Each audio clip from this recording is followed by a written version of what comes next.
ভক্তরা আসছে, রোজ আসছো, চিন্তা করে দেখো এই সময়টা যদি তুমি বাড়িতে থাকতে তুমি কিন্তু বসে থাকতে না, বসে থাকতে ঠিক না, কিছু না কিছু কাজের মধ্যে তুমি থাকতে। কিন্তু তবুও শত ব্যস্ততার মধ্যে আমরা সময়টাকে হরিবাসরে এনে দিয়েছি, আমরা গোবিন্দের জন্য দিয়েছি, এত ভক্ত হয়েছে। বাস ভেবে দেখুন আপনাদের এলাকায় এত ভক্ত, সারা পৃথিবী জুড়ে কত ভক্ত হচ্ছে, তবুও তবুও এখনো সনাতন ধর্মের এখনো একটা বড় অংশ নাস্তিক। যে নাস্তিক ব্যক্তিরা এখনো পর্যন্ত যারা প্রথম প্রথম কীর্তন শুনতে আসে, গলায় তুলসীর মালা পরে, তাদেরকে গিয়ে বলে হ্যাঁ রে ভালো লাগছে না, কেন করেছিস? আছে না এরকম? ভাবা লাগে যাদের প্রশ্ন যে হরিনাম আমরা কেন করব, কি পেয়েছো, কি পাবে, কি পাবে? প্রশ্নটা হচ্ছে কি পাবে। শ্রীমদ্ ভাগবত গীতায় কর্মযোগে বলছে নিষ্কাম কর্ম করে যাও। যা নিষ্কাম কর্ম মানে কি? কর্ম করে যাও, ফলের আশা করো না, এইটা করতে বলেছে। এখন কি হয় উল্টোটা, আগে কি খাবো বল, তারপর কি পাবো বল, কতটা পাবো, তারপর কাজ করবো। আগে পাওয়ার বাসনা, তারপর দেব কিনা চিন্তা ভাবনা করবো। কিন্তু না, যদি আমরা হরিনাম করার ক্ষেত্রে বলি হরিনাম কেন করব, যদি তুমি তাই বলো আগে কি পাবো বলো তারপর করব, আরে ভাই কি পাওনি সেটা বলো। আজকে যেটুকু আমার বলে চালিয়ে দিচ্ছ না, যেটুকু আমার বলে চালিয়ে দিচ্ছ সবই তা দেব। গাড়ি আমার, বাড়ি আমার, ছেলে আমার, আরে সবই তো আমার, আমিটাকে। আচ্ছা মা, আপনি যখন আমার নাম শুনেছেন যে ওই মেয়েটা আসবে, আপনার কি মনে হয়েছে? আমার এই মুখমণ্ডলটা মনে পড়েছে। আমার নামে কিন্তু দ্বিতীয় ব্যক্তিও থাকতে পারে পৃথিবীতে, কি থাকতে পারে না? আছে, আছে। আপনি সোশ্যাল মিডিয়ায় দেখতে পাবেন আমার নামে বহু মানুষ আছে, আপনার নামেও আছে। কিন্তু আমি আপনাকে চিনি বলে আপনার মুখমণ্ডলটাই আমার চোখের সামনে ভেসে উঠল। আমি তাকে চিনি না বলে তা নয়।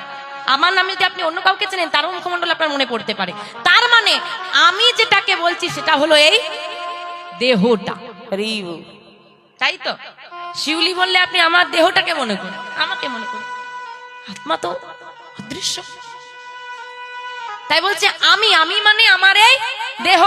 আরে যেটাকে আমি বলছি সেটাই তো আমার নয়, আমি যেটাকে বলছি সেটাই তো আমার নয়। দেহটা আমার, ধার করে আনা দেহ আমার।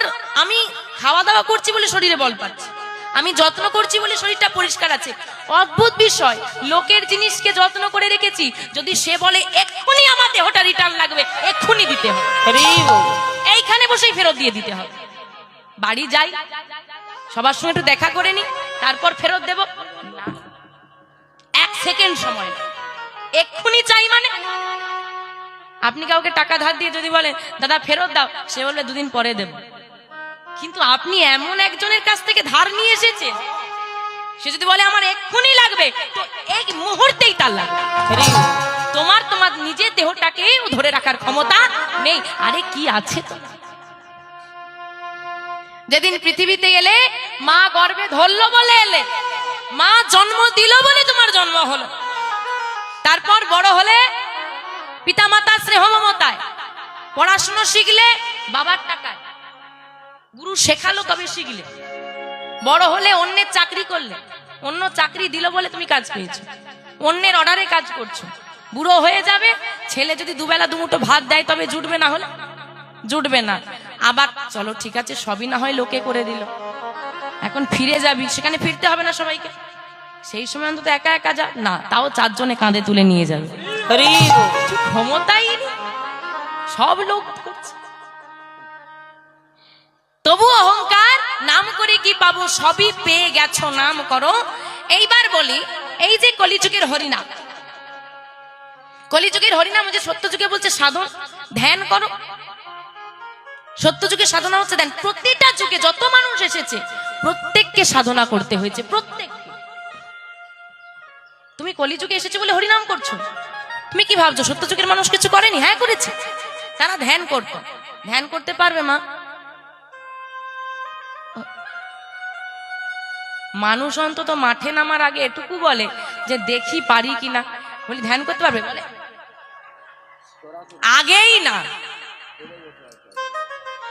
মাঠে নামার আগেই না বলে দিয়েছে। আচ্ছা মা, ধ্যান করতে হয় চোখ বন্ধ করে। চোখ বন্ধ করো দেখি, সবাই চোখ বন্ধ করো। খোলো। কি দেখলে? অন্ধকার না আলো? অন্ধকার দেখলে ধ্যান হবে যেখানে চোখ বন্ধ করলে আলো দেখতে পাবে।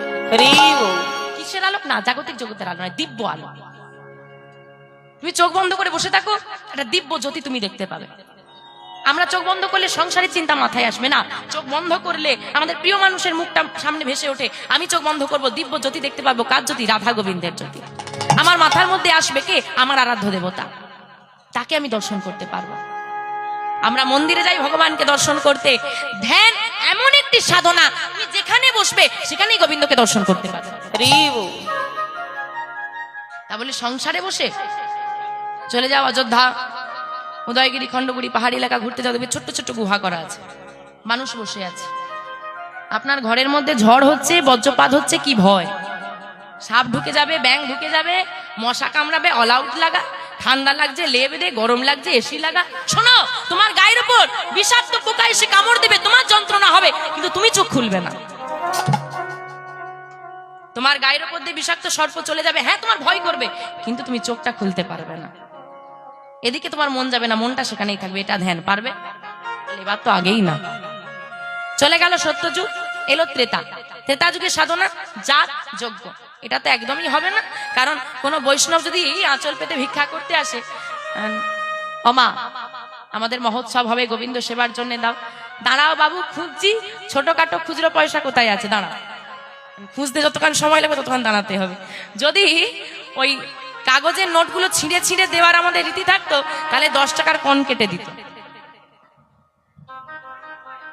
দিতে চায় না, আর লক্ষ লক্ষ টাকা খরচা করে যাগযজ্ঞ আগেই হবে না। চলো ছাড়ো, এলো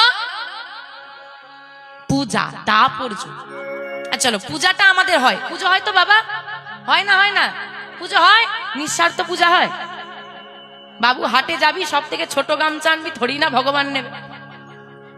আর নেওয়ার বেলা ধনং দেহি, যশং দেহি, বিদ্যা দেহি, বুদ্ধি দেহি, সব দাও, নাও পচা কলা। এই তো ভক্তি। চলো বাদ দাও, বাইরের পুজোর কথা বাদ দাও। ও মা, বাড়িতে সবাই গোবিন্দকে পূজা করো, করো তো? আচ্ছা কি দিয়ে করো? তুলসী পাতা, ফুল, ধূপ, সেগুলো তো বললে, আসল কি দাও সেটা বলো, কি খেতে দাও?